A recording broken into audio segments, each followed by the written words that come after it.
Pete, welcome back to the podcast. It's so good to be in the studio again. Yeah, look, it's always fantastic to be on the other side of the table. And look, there is so much going on in the industry Yeah. now. And so I'm really looking forward to the conversations. But I'd love to hear, what have you been up to? We have been, April has been one of those months where it sort of feels like you don't know if you're coming or going or out or in. Like it's been crazy with, Easter and the school holidays and things like that. And then we had the Anzac Day. Well, actually, we didn't get a public holiday in No, Queensland. just those folks in New South I Wales and know. WA. I know. And I was like, I felt a bit ripped off by Yeah, that. yeah. But But we do have Labor Day on we do. Monday in We do. Queensland. We do. Right, you are. So it's just been a bit of a weird month for me. Mm. Like we're at the beginning of May now, and I feel like May's going to have a lot more structure to it. We've got a bit of travel coming up. But yeah, April was a bit of a weird month, and we launched a few things, but a couple of things fell by the wayside from things that we wanted to get out to market. But it's just been one of those months. It felt weird. Yeah, I think all the short weeks have just Yeah. thrown everyone all out of whack as well. What So. about you? What have you been doing? Yeah, well, we've launched a few things in market as well. We've got a Better Business Pathway that's sort of, really an extension of some of the challenges that we've been talking about on the podcast and helping our customers solve those. But we're also excited by the Catalyst conference that's coming up as well. So that's a brand new conference down in Sydney on the 3rd of June. And really, often I think a lot of conferences are really a thin veil over a marketing message for a vendor. And so this is actually MSPs and TSPs up there telling the stories about what they're seeing in the industry and how they're solving those problems. That's awesome. Something to look forward to as we move through May and into June. Yeah, wonderful. And look, we're halfway through the expert season, and we thought we might do something different and a little bit of a recap because I don't know about you, Kayla, but I've learnt lots of things along the episodes that we've had with the expert series. Yeah, I definitely agree. And I think it felt right today to sort of do a bit of a pause and go, okay, what have we seen? Who have we heard from? What have we learned? Because it can be a bit like drinking from a fire hose Mm. sometimes.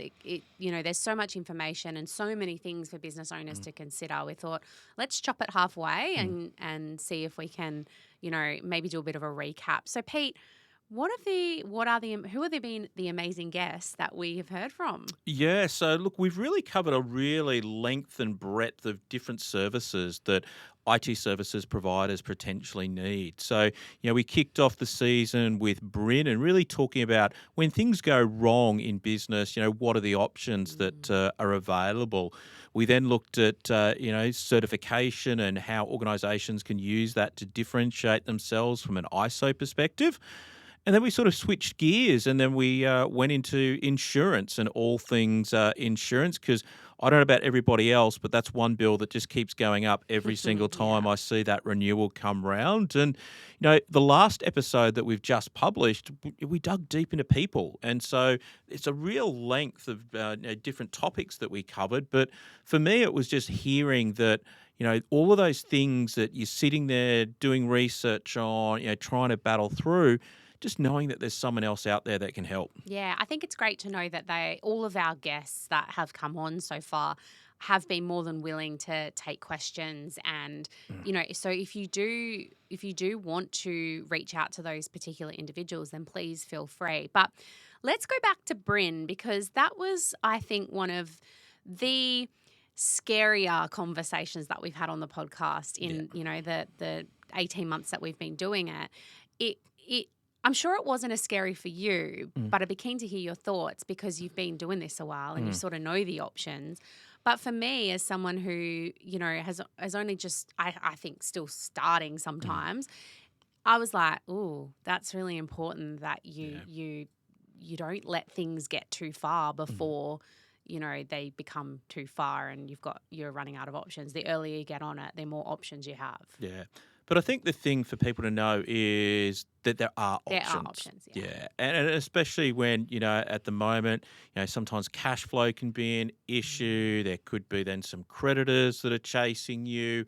the ability to know that there's someone that can help take that pressure off and be able to support you through those challenging times that, businesses go through those ebbs and flows with that. And, that restructuring expertise means that not only can you protect your own assets and your personal assets especially, but also give you the opportunity to then, continue to operate in business as well, and really be able to then get, the right structure in place to enable that to happen moving forward. And I know, conversations I've had with some listeners is, they felt the same. It was almost like that, oh, wow, that was uncomfortable. Yeah, it was. It was an uncomfortable conversation, I Mm. think, to have. And Bryn was, I think, so gracious about it, though. He was very matter of fact and brought the reality to it that it's actually not as scary. And I think one of the things that I took away from his conversation was that, the various statuses that businesses go through when they're going through these tough times, like administration and, liquidation and things like that, doesn't necessarily spell the end. Like, I think the media really tends to hype things up. Like when we see these big businesses going into administration or whatever the status is, it can be like, oh, well, they're cooked, like they're done, when really that's actually not the case. Yeah. It's actually just a process that you go through to be able to get your business right shaped again. Yeah, and I think a great example of that is one of my favourite stores, Barbecues Galore. Mm-hmm. So they recently went through administration, and the doors are still open. I can still go and get all of the things that I need to go and cook and to burn some meat and enjoy. So I think that's the thing for organisations to realise is that, it's not the end, but also it's not a failure as well. You're not alone in that situation because many organisations have gone through exactly that same scenario, and just knowing that there's options there and just be able to turn to early. Yeah, and I love that you said that because it can feel a little bit harrowing, I think, when, like we talk about this a lot, I think, on the podcast, that entrepreneurship is this roller coaster ride. And I think that's definitely one of the lows of that point. But it doesn't mean that everything's over. It doesn't mean everything's lost. Yeah. And I think it's something for people to just keep in the back of their mind, especially as margins just continue to get squeezed. And so with margins squeezing, that then has an impact on profitability, and that profitability, has a big impact. And it could be just one or two customers that, are a little bit late in paying, that all of a sudden creates that undue pressure. Yeah, exactly. So we then had Jason. So Jason joined us from ISO 365. Yep. And he talked to us about ISO certifications. And I think that was actually one of our most engaged episodes because people are super curious, including myself, about ISO certification and it as a differentiator for our business owners. We actually just went through our surveillance audit yesterday for our ISO 27001, and I think that's one of the things that most people don't realise. It's not just a once-off exercise. It needs to be continued to reviewed and actually audited every single year. And it was interesting because we've opened a new office since our first ISO audit, and they had to do a physical inspection of that office to make sure that we had those controls directly in place. And what I'm seeing in the industry at the moment is that, ISO is really a differentiator. And it's almost become a ticket to play from a supply chain perspective, is that, many organisations, as part of their procurement process, are making sure that organisations have that certification. But I think it's a great way to stand out. And I think one of the things that I learned in that episode was the CERT index, and having a central register that you can then demonstrate the credibility and credentials that you have to potential customers. Yeah, and I think as well, like that, we're seeing the rise of so many other standards as well. Like I think it was 42,000. Yeah, they're 42,001, which is the AI standard. Yeah, we're seeing the rise of those standards now. And Yeah, so I think the opportunity for many IT service providers is really thinking about, what are those industry standards that they can then start to leverage, not only with ISO, but, especially around CERT index. We're seeing a lot of industry bodies starting to make those recommendations to customers. And I think there's definitely a huge opportunity in the marketplace, not only for IT service providers to have CERT index themselves, but also be able to then help their customers. Because let's face it, selling security is hard. hard. And this is another way to be able to then demonstrate the importance and, why security means something by, using certification as a pathway to a sale.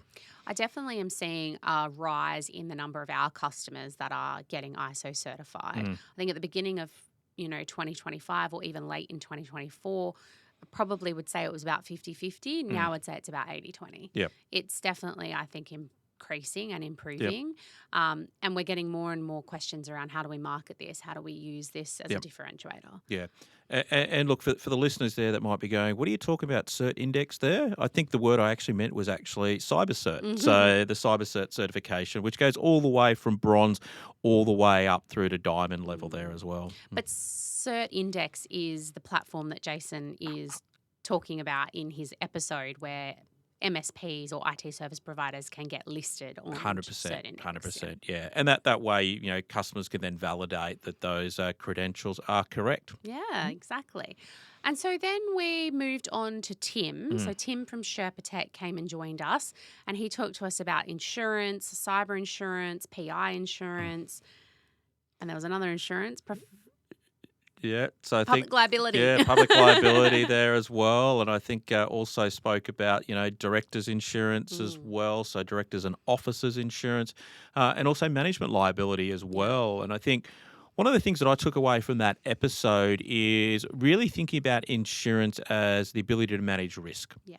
And everyone's got a different risk appetite, and what you want to insure versus what somebody else wants to insure is totally different. Absolutely. And it was a really interesting episode because he took us through sort of, where the line is between what an MSP's responsibility is with regards to cyber insurance versus the client's responsibility.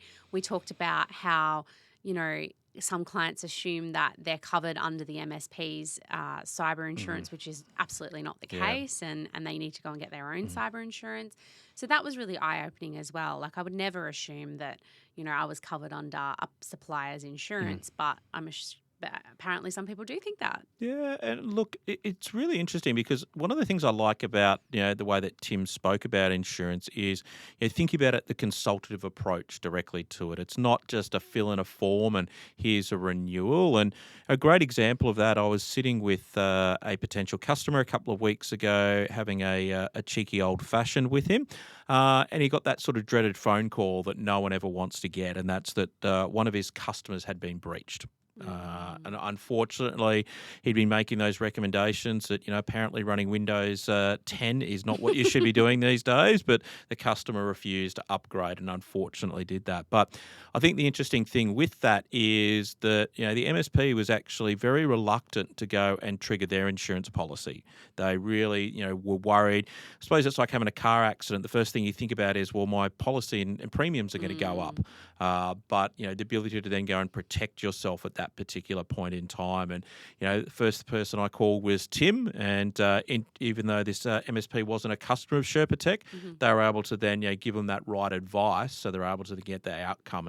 And so for me, the learning that I really took away is that if something goes wrong, the first call is your insurer. Yeah, absolutely. And I also think that Tim was definitely one of those guests that was more than happy to answer questions, even if he's not you're not a customer of his. Yeah, so. real go-giver in the approach. Yeah, absolutely. Absolutely. And then most recently, we've had Carla on the episode talking about the people power behind our business and how to manage our people correctly.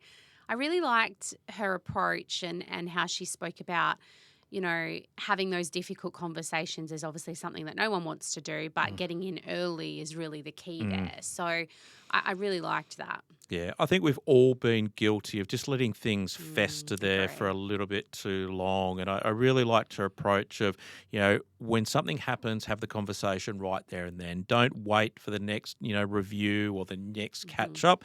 It's just nip it in the bud. Yeah, exactly. And I think that that's definitely something that we see a lot of in this industry sometimes is that, because people are, good at their job, they're often allowed to get away with bad behaviour. Yeah, it's like keeping the rock star performer, but, creating a really toxic culture off the back of that. Exactly.